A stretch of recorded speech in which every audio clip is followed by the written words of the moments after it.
Nidhamu ni daraja la mafanikio na juhudi za leo huamua maisha ya kesho. Msomaji wako leo hapa ni Lucy Wanjiru. Katika vidokezo vya habari Jumaa ya leo.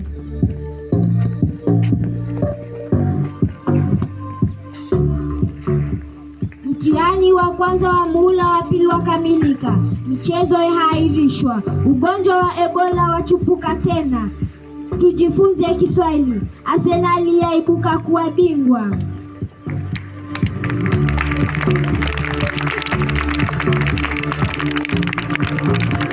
Mtihani wa kwanza wa muhula wa pili wakamilika. Na tupate taarifa kamili kutoka wa Praise Florence. Tukianza na habari za elimu. Mtihani wa kwanza wa muhula wa pili wakamilika rasmi hiyo jana baada ya siku 4 ilivyoratibiwa. Idara ya mitihani imetoa taarifa na kuwapongeza wanafunzi wote walioketi kufanya mitihani hiyo na kuripoti kuwa zoezi hilo limeenda kwa amani na utulivu mkubwa. Hadi kufikia sasa tunapoenda hewani, matokeo ambayo tumeshuhudia kwa asilimia kubwa inavunja moyo na kukata maini kwa kuwa alama ni za chini mno. Ikumbukwe kuwa Ijumaa ijayo wazazi wa gredi ya 5 hadi chekechea wanatarajiwa shuleni kwa ajili ya mkutano kuhusu hali ya masomo. Kutoka dawati la habari hapa Satellite TV ni kuwahimiza wanafunzi kuzidi kujikaza kisabuni ili kuboresha matokeo yao. Ndio mwanzo tu, mkoko unaalika maua mengi mazuri hapo mbele. Nikiripotia makala ya Ijumaa ni Praise Florence. Michezo yaahirishwa. Na tupate taarifa kamili kutoka kwa Wendy Chekai. Michezo iliyotayariwa kwanza hiyo jana iliahirishwa kutokana na sababu za kiufundi. Soka, mpira wa wavu pamoja na michezo mingine ilisitishwa hadi tarehe nyingine wiki ijayo ambayo itatangazwa rasmi. Hili ni pigo kwa timu zote zilizokuwa tayari kuonyesha vipaji vyao uwanjani, lakini na nafasi yao kuzidi kupiga mazoezi ili kuimarisha maandalizi yao.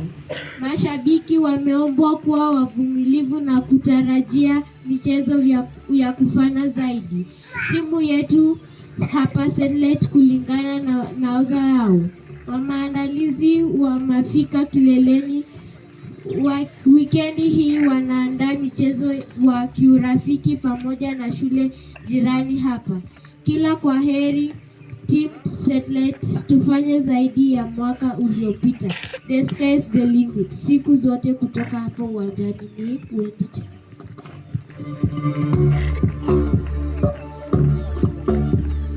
Ugonjwa wa Ebola wachipuka tena. Na tupate taarifa kamili kutoka kwa Maklena Bakoya. Ebola yaripotiwa Uganda baada ya visa zaidi ya 300 kuripotiwa katika nchi jirani ya DRC ambayo imetiririka zaidi tangu ugonjwa huo kuripotiwa Afrika. Takribani watu 131 wameripotiwa kufariki kutokana na mlipuko wa ugonjwa wa Ebola huko Kongo, huku zaidi ya visa 500 vikiripotiwa. Maafisa wa eneo hilo wamesema Ebola husambaa kwa kugusana moja kwa moja na damu ya walioambukizwa. Dalili zake ni pamoja na homa, maumivu ya mwili na uchovu kabla ya hali haijawa mbaya zaidi. Shirika la Afya Duniani latuma tani 11 ya vifaa muhimu vya matibabu kutoka Nairobi kusaidia kukabili ugonjwa huo katika Jamhuri ya Kidemokrasia ya Kongo. Kutoka hapa Satellite TV, hakuna kisa chochote kimeripotiwa nchini. Nikiripotia makala ya Ijumaa ni Maklena Bakoya.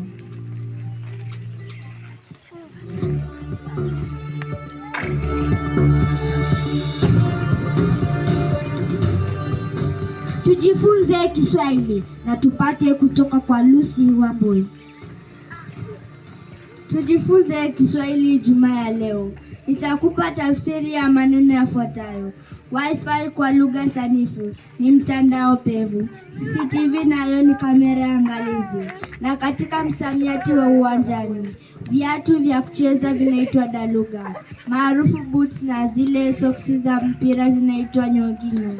Ungana nami Ijumaa ijayo nikujuze na kukuelimisha zaidi. Wahenga alivyosema, uzuri wa koti una mambo, ndani lina chawa.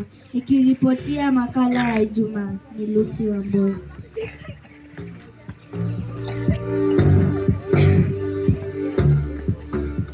Arsenali yaibuka kuwa bingwa, na tupate kutoka kwa Adams Mbiaka. Arsenali yaibuka bingwa wa ligi kuu Uingereza. Hii ni baada ya Bournemouth na Man City waliocheza Jumanne kuishi sare ya bao 1-1. Baada ya ukame wa miaka 22 bila kombe la ligi mwaka huu, Arsenali imebahatika kupata kombe. Sherehe zimetanda kote duniani baada ya wanabunduki kupata ushindi huo muhimu zaidi kwa kocha Mikel Arteta. Hii hapa sauti ya mashabiki wa Arsenali na wimbo yao wa timu.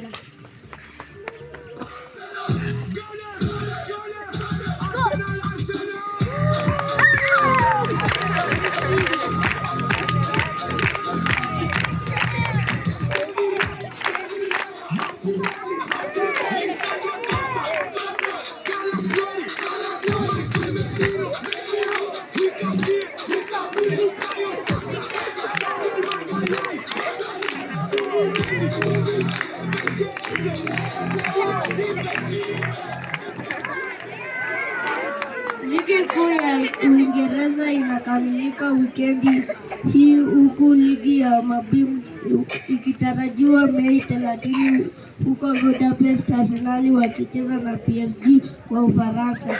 Nikiripotia habari za mchezo ni Adams Mbiaka.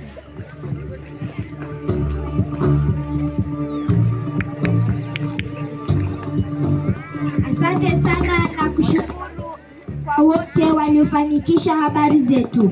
Tukianza na fundi wa mitambo na mtayarishi wetu Myahudi mwenyewe. Kumbuka tu kuwa leo ni siku mpya ya kwenda kazini, kufanya kazi unayochukia ili upate pesa za kununua vitu usiovihitaji kwa lengo la kuvutia watu wasiokupenda. Ganda nasi Ijumaa ijayo kwa makala mengine. Siku zote the sky is the limit.